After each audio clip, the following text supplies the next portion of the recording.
Hello friends, welcome to civil Manch. आज हम लोग कृषि से संबंधित इम्पोर्टेंट क्वेश्चन करेंगे, ठीक है, जो कि विभिन्न परीक्षाओं में पूछ लिए जाते हैं। स्पेशली ये बिहार पुलिस कांस्टेबल के लिए है।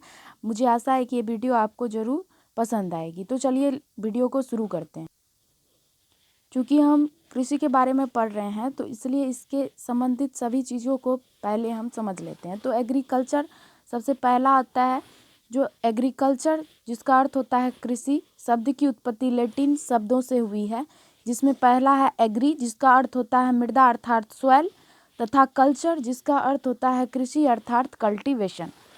तो अब हम लोग पढ़ेंगे भारत में ऋतु आधारित प्रमुख फसलें एवं बुआई की अवधि, जो कि इम्पोर्टेंट है, जो एग्जाम्स में पूछ लिए जाते हैं। तो पहला है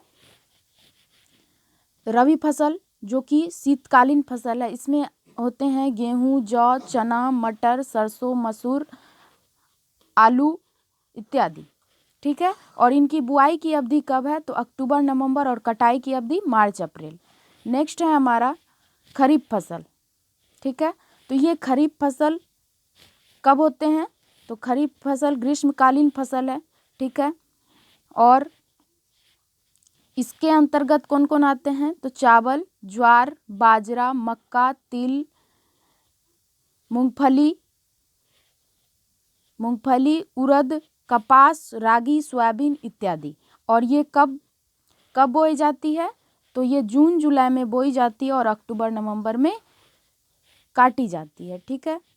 उसके बाद है जायद फसल। जायद फसल जो है यह शीतकालीन है, ठीक है। शीतकालीन और ग्रीष्मकालीन के मध्य है। जायद फसल कब बोई जाती है? तो शीतकालीन और मध्यकालीन के मध्य। तो इसके प्रमुख फसल है तरबूज, खरबूजा, ककड़ी, खीरा, भिंडी आदि विभिन्न प्रकार की सब्जियों को हम क्या कहते हैं? जायद फसल कहते हैं। तो ये जो है मार्च और अप्रैल में बोई जाती है और जून जुलाई में काट ली जाती है, ठीक है। कृषि में युग्म पैदावार का आशय क्या होता है? तो युग्म पैदावार से आप क्या समझते हैं? तो विभिन्न मौसमों में दो फसलें उगाना क्या कहलाता है? युग्म पैदावार कहलाता है, ठीक है। उसके बाद है मिश्रित कृषि क्या है? तो मिश्रित कृषि की प्रमुख विशेषता क्या है? तो पशुपालन और कृषि उत्पादन को एक साथ करने को क्या कहते हैं? मिश्रित कृषि कहते हैं, ठीक है। नेक्स्ट हमारा भारत में संकर या चालू जोतों का सबसे बड़ा औसत आकार किस राज्य में है? तो ये किस राज्य में है? राजस्थान राज्य में, ठीक है। उसके बाद दक्षिण भारत में उच्च कृषि उत्पादकता का क्षेत्र तमिलनाडु तट पर पाया जाता है। ये एक नोट्स है जिसको आप समझिए। दक्षिण भारत में उच्च कृषि उत्पादकता, हाई एग्रीकल्चर प्रोडक्टिविटी का क्षेत्र कहाँ है? तमिलनाडु तट पर, ओके। भारत में रासायनिक उर्वरकों के दो सबसे बड़े उपभोक्ता राज्य कौन से हैं? तो रासायनिक उर्वरक का जो उपभोक्ता राज्य है वह कौन है? तो उत्तर प्रदेश एवं महाराष्ट्र। नेक्स्ट है हमारा पुनर्भरण योग्य भूमि जल संसाधन में कौन सा राज्य सबसे संपन्न है? तो इसका आंसर क्या हो जाएगा? उत्तर प्रदेश, ठीक है। भारत में अनुबंध कृषि को लागू करने वाला प्रथम राज्य कौन सा है? तो अनुबंध कृषि को लागू करने वाला प्रथम राज्य कौन है? कॉन्ट्रैक्ट फार्मिंग, ठीक है। तो इसका कौन राज्य है प्रथम? तो पंजाब, ठीक है। गेहूं की अच्छी कृषि के लिए कौन सी भौगोलिक दशाएं आवश्यक? मध्यम ताप और मध्यम वर्षा, ये गेहूं के लिए इम्पोर्टेंट है। अब चावल के लिए क्या है इम्पोर्टेंट? तो चावल की कृषि के लिए 100 सेंटीमीटर से अधिक वर्षा और 25 डिग्री सेल्सियस से उच्च तापमान आदर्श जलवायु दशाएं मानी जाती है। किसके लिए? चावल के लिए। नेक्स्ट है कल्याण सेना किस फसल की किस्म है? तो गेहूं की कल्याण सेना सोना किस फसल से की किस्म है? तो गेहूं की एक किस्म है कल्याण सेना। नेक्स्ट है हमारा भारत की प्रमुख खाद्यान्न फसल कौन सी है? तो भारत की प्रमुख खाद्यान्न फसल कौन सी है? तो चावल, ठीक है। नेक्स्ट है करनाल बंट गेहूं का एक क्या है? कवक प्रजाति रोग है जो टिया इंडिका नामक कवक से होता है। ध्यान से पढ़िए क्या लिखा हुआ है। तो करनाल बंट गेहूं का एक कवक जनित रोग है जो टिलेटिया इंडिका नामक कवक से होता है। ठीक है, अब आगे हम पढ़ते हैं। तो यदि खाद्यान्नों का सुरक्षित संग्रह सुनिश्चित करना हो तो कटाई के समय उनमें आर्द्रता अंश कितने प्रतिशत से अधिक आर्द्रता नहीं होनी चाहिए? तो 14% से। कितने प्रतिशत से अधिक नहीं होनी चाहिए? 14% से। ठीक है, नेक्स्ट है, भारत के सर्वाधिक क्षेत्रफल पर किस फसल की कृषि होती है? तो बताइए किस फसल की होती है? तो चावल की होती है। ठीक है, नेक्स्ट है हमारा कि मक्का मुख्यतः खरीफ की फसल है, परंतु इसकी खेती वर्ष भर खरीफ, रबी, जायद तीनों फसल ऋतुओं में क्या की जाती है? उगाई जाती है। ठीक है, उसके बाद है कि भारत में चावल की खेती के अंतर्गत सर्वाधिक क्षेत्र किस राज्य में पाया जाता है? तो उत्तर प्रदेश। कहाँ पाया जाता है? उत्तर प्रदेश में। ठीक है, नेक्स्ट हमारा, भारत के किस राज्य को चावल का कटोरा कहा जाता है? तो कृष्णा गोदावरी डेल्टा क्षेत्र को चावल का कटोरा कहा जाता है। ठीक है, जया, पद्मा, पूषा, सुगंधा 5, जमुना एवं कृष्णा किस फसल की उन्नत किस्में हैं? तो धान की। किसकी है? धान की। ग्रीन गोल्ड किसकी किस्म है? तो ग्रीन गोल्ड किसकी किस्म है? चाय की। किसकी किस्म है? चाय की किस्म है। ठीक है, नेक्स्ट है हमारा, धान की फसल में किस जीव का प्रयोग जैव उर्वरक के रूप में किया जाता है? नीलहरित शैवाल बीजीए के रूप में, यानी जैव उर्वरक के रूप में उपयोग किया जाता है। किसका? तो नीलहरित शैवाल बीजीए का। ठीक है, नेक्स्ट है, मध्य प्रदेश के किस जिले को कपास की खेती के कारण सफेद सोने का क्षेत्र कहा जाता है? तो किसको कहा जाता है?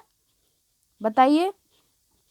तो खारगोन जिला को कहा जाता है। ठीक है, नेक्स्ट है, भारत के किस राज्य को शक्कर का कटोरा कहा? इससे पहले हम पढ़े थे चावल का कटोरा, अब है शक्कर का कटोरा किसे कहा जाता है?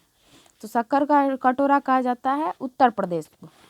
ठीक है, भारत की सभी फसलों में से गन्ने की फसल के अंतर्गत उसके शुद्ध सकल कृषि क्षेत्र के सिंचित क्षेत्र का प्रतिशत सर्वाधिक है। तो किसका सबसे अधिक है? तो गन्ने की। ठीक है, सभी फसलों में शुद्ध सकल कृषि क्षेत्र के सिंचित क्षेत्र का प्रतिशत सर्वाधिक है। ठीक है, अब हम लोग पढ़ेंगे कृषि से संबंधित प्रमुख क्रांतियाँ क्या हुआ था। कृषि उत्पादन से संबंधित प्रमुख क्रांतियाँ, तो कौन कौन क्रांति हुआ था वो देखिए। हरित क्रांति कब किससे संबंधित है? खाद्यान्न उत्पादन से। सुनहरी स्वर्ण क्रांति किससे संबंधित है? फल एवं सब्जी उत्पादन, बागवानी, उद्यान कृषि से। श्वेत क्रांति किससे संबंधित है? दुग्ध उत्पादन से। कृष्ण काली क्रांति किससे संबंधित है? तो खनिज तेल पेट्रोलियम के क्षेत्र में आत्मनिर्भरता से। ठीक है, उसके बाद है नीली क्रांति किससे संबंधित है? तो नीली क्रांति है मत्स्य उत्पादन से। उसके बाद है गोल क्रांति किससे संबंधित है? गोल क्रांति, तो गोल क्रांति किससे संबंधित है? आलू उत्पादन से। ठीक है, उसके बाद है भूरी क्रांति किससे संबंधित है? उर्वरक उत्पादन से। पीली क्रांति किससे संबंधित है? तिलहन उत्पादन से। रजत क्रांति किससे संबंधित है? अंडा उत्पादन से। उसके बाद इंद्रधनुषी क्रांति किससे संबंधित है? कृषि संबंधी समग्र क्रांति नवीन कृषि नीति के में निर्धारित है। ठीक है, उसके बाद अमृत क्रांति किससे संबंधित है? नदियों को जोड़ने की योजना से संबंधित है। ठीक है, उसके बाद सदाबहार क्रांति किससे संबंधित है? तो कृषि उत्पादन को दोगुना करना टिकाऊ कृषि से संबंधित है। ठीक है, उसके बाद गुलाबी क्रांति किससे संबंधित है? प्याज उत्पादन, झींगा मछली उत्पादन से संबंधित है। लाल क्रांति किससे संबंधित है? तो मांस एवं टमाटर उत्पादन से संबंधित है। ठीक है, बाजरे की कृषि किस जलवायु में की जाती है? तो उष्ण एवं शुष्क जलवायु में। कहाँ की जाती है? उष्ण एवं शुष्क जलवायु में की जाती है। शुष्क भूमि के लिए सर्वाधिक उपयुक्त फसल कौन सी है? मूंगफली। कौन सी है? मूंगफली।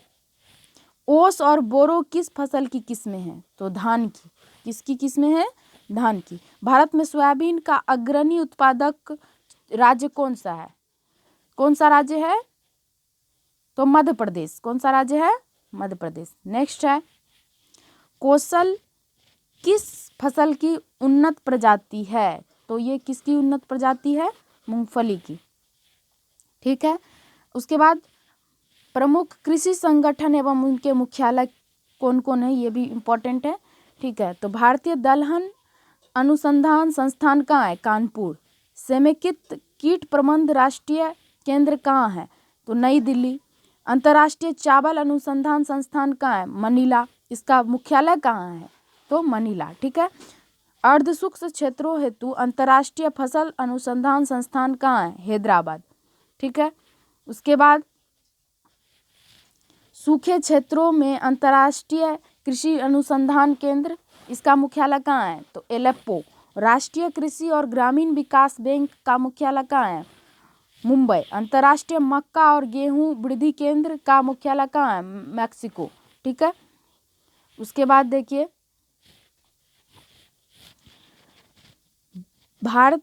दक्षिण भारत में चाय की खेती पश्चिमी घाट की कहाँ होती है, तो नीलगिरी तथा इलायची की पहाड़ियों के निचले ढालों पर की जाती है। किसकी खेती की जाती है, तो चाय की खेती। ठीक है।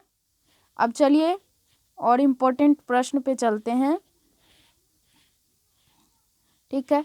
किस फसल में नाइट्रोजन संचित करने की क्षमता सर्वाधिक होती है, तो दलहनी। कौन करता है नाइट्रोजन संचित, तो दलहनी फसलों में सर्वाधिक होती है नाइट्रोजन संचित करने का।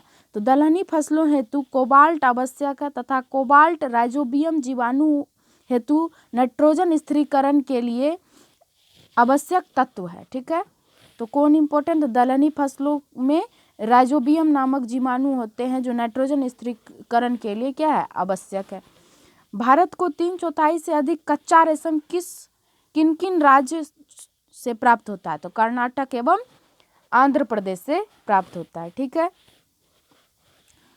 नॉर्मन अर्नेस्ट बोरलॉग, जिन्हें हरित क्रांति का जनक कहा जाता है, किस देश से संबंधित है, तो संयुक्त राज्य अमेरिका से। नॉर्मन अर्नेस्ट बोरलॉग, जिन्हें हरित क्रांति का क्या कहा जाता है, जनक कहा जाता है। ठीक है। हरित क्रांति से अभिप्राय क्या है, तो हरित क्रांति यानी ग्रीन रेवोल्यूशन से क्या अभिप्राय, तो उच्च उत्पादकता वाले बीजों का प्रयोग कर उत्पादन बढ़ाना। क्या है, उच्च उत्पादकता वाले बीजों का प्रयोग कर उत्पादकता बढ़ाना। हरित क्रांति का सर्वाधिक लाभ किस फसल के उत्पादन एवं उत्पादकता दोनों में हुआ है, तो गेहूं की। किसमें हुआ है, तो गेहूं की। ठीक है। उसके बाद देखिए, हरित क्रांति में किस फसल का सर्वाधिक उत्पादन किया गया, तो मैक्सिकन गेहूं का। किसका किया गया, मैक्सिकन गेहूं का उत्पादन ज़्यादा किया गया। सर्वाधिक विदेशी मुद्रा किस नकदी फसल के निर्यात से प्राप्त होती है, तो चाय। किसकी, तो सर्वाधिक विदेशी मुद्रा किस नकदी फसल से के निर्यात से प्राप्त होती है, तो चाय के निर्यात से प्राप्त होती है। नेक्स्ट है, लाल विगलन किस फसल का रोग है, लाल विगलन गन्ना की फसल का एक रोग है। उसके बाद देखिए, मूंगा रेशम का उत्पादन संपूर्ण विश्व में केवल भारत के असम में किया जाता है। इसे वर्ष 2007 में भौगोलिक संकेतक ज्योग्राफिकल इंडिकेशन जीआई का दर्जा यानी जीआई टैग मिला है। किसको मिला है, मूंगा रेशम उत्पादन संपूर्ण विश्व के केवल भारत के असम में किया जाता है, जिसको 2007 में क्या किया गया, जीआई टैग प्रदान किया गया। ठीक है। तिलहन प्रौद्योगिकी मिशन की स्थापना किस वर्ष की गई थी, तो 1986 में। इंपॉर्टेंट है। ठीक है। मक्के की फसल तैयार होने की औसत अवधि कितनी होती है, तो मक्के की फसल को तैयार होने की औसत अवधि कितनी है, 140 दिन। कितनी है, 140 दिन। ठीक है। नेक्स्ट है हमारा प्रमुख कृषि बोर्ड एवं उसके मुख्यालय। ठीक है। कृषि बोर्ड, इससे पहले हम लोग क्या पढ़े थे, प्रमुख कृषि संगठन एवं उसके मुख्यालय। तो अब हम पढ़ेंगे प्रमुख कृषि बोर्ड एवं उनके मुख्यालय। ठीक है। तो कॉफी बोर्ड, इसका मुख्यालय बेंगलुरु जो कि कर्नाटक में है। रबर बोर्ड कोट्टायम जो कि केरल में है, चाय बोर्ड जो कोलकाता यानी पश्चिम बंगाल में, तंबाकू बोर्ड जिसका मुख्यालय गुंटूर आंध्र प्रदेश में है, मसाला बोर्ड जिसका मुख्यालय कोची यानी केरल में है। उसके बाद है राष्ट्रीय मांस व मसाला, तो कोची में केरल इसका मुख्यालय है। उसके बाद राष्ट्रीय मांस व पोल्ट्री बोर्ड इसका नई दिल्ली इसका मुख्यालय यानी कि दिल्ली है। भारतीय अंगूर प्रसंस्करण बोर्ड कहाँ है, तो पुणे में। कहाँ है, पुणे में। आशा है ये वीडियो आपको बहुत पसंद आई होगी और इस चैनल को सब्सक्राइब करें, इस वीडियो को शेयर करें, लाइक करें और मैं इसी तरह से और भी वीडियो कृषि से संबंधित एक और वीडियो अपलोड करूँगी, ठीक है। और कॉम्पिटिटिव एग्ज़ाम्स के लिए भी और भिन्न भिन्न प्रकार के वीडियो अपलोड करूँगी। आप इस चैनल को सब्सक्राइब करें। ओके, धन्यवाद।